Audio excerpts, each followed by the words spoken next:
I'm Stasi, and for today's video I decided to venture out and copy other YouTube artist styles and do one portrait in 5 styles, one of which is going to be mine, and I'm going to be starting with that one, showing you all the materials that I used for it.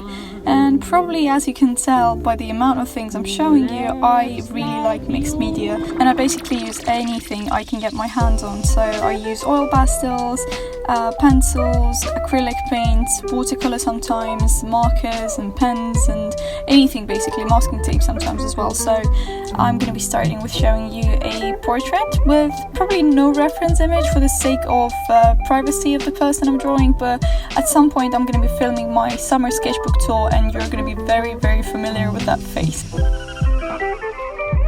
Please excuse the shakiness of the video. In a couple of seconds I figure out how to stop it from shaking, so it's not going to be bothering you much longer, I hope.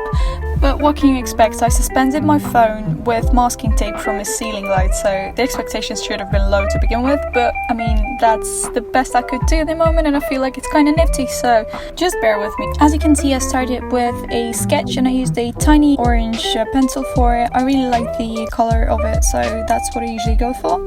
Then I added a tiny bit of oil pastels and acrylic paint over top, and the cool effect that you can achieve with layering acrylic or gouache over oil pastels is that you can scratch it, so sometimes I go for it as well. And in areas where acrylic is fully dry, I also add maybe markers or pencils over top, or sometimes pens as well, so I really like the layered effect of it. I love sharp lines and I prefer to see strokes, so I don't really blend my colors together ever, and I like to add complexity to the illustration itself when my acrylic is fully dry and I layer pencils over top. I do very sharp and harsh lines, and I outline the lines of the shadows themselves as well, so it looks very illustrative sometimes. During the summer I discovered a new love for primary colors, and as you can see this illustration is also in primary, but just a bit on a more pastel side than I usually go for. At the end I usually outline the eyes and the nose, but not every section of it, just like specific areas. Usually it's either eyes or the nose that are the focal point of my illustrations. The first YouTuber whose style I try to recreate is Slew. He's an amazing artist and does a lot more than just acrylic paintings like I'm trying to replicate here. He does a lot of layers, stencil tutorials and spray paint, and his work is just downright amazing. I highly encourage you to check it out, and just check out all of the YouTube artists whom I'm trying to recreate in this video. He has a very specific style and it's very interesting. It looks like a sticker almost, so I tried to do my best. His lines are definitely way more precise though, but I like what I ended up with. I feel like for a first attempt in his style it was not that bad.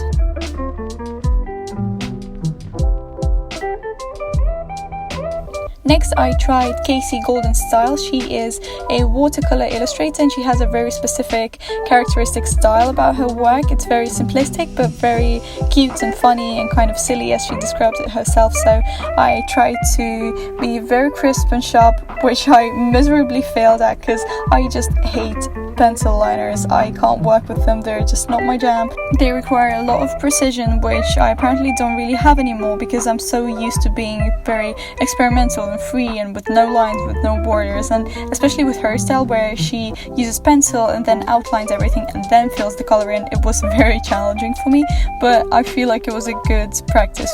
Her illustrations are just so cute all the time, and I really like the way the characters are drawn, and the blush detail is definitely something that I will be going back to with my illustrations in the future, and I feel like the simplistic nature of those characters is quite interesting to explore as well.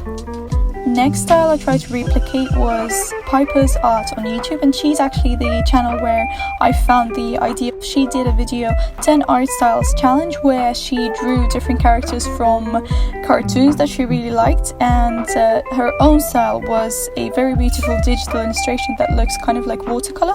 But despite that video being a digital art creation, she does a lot of traditional artwork as well. I stumbled upon a different video, wanted to recreate the technique she was using there, and she did a pencil drawing which she later filled in with watercolor and then outlined with gouache. So I did basically the same thing, and obviously I'll be linking the inspiration video down below, so definitely check out the video description.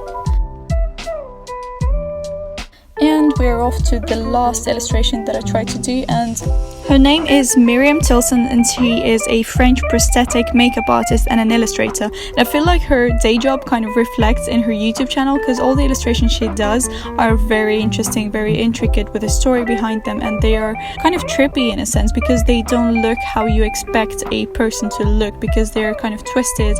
I feel like I cheated, and the reason why it doesn't really look like her illustrations is because I added a face when she usually doesn't really have faces on her illustrations. So here are all the styles that I tried to recreate. Which one do you think suits me the best? I mean, obviously I like mine, but it's because I'm most used to it. Which illustration do you think turned out the most interesting? Tell me down below. I hope you liked it. Thank you for watching. Join our family. My uni starts quite soon. Get ready for different vlogs and behind the scenes of how the design process actually works.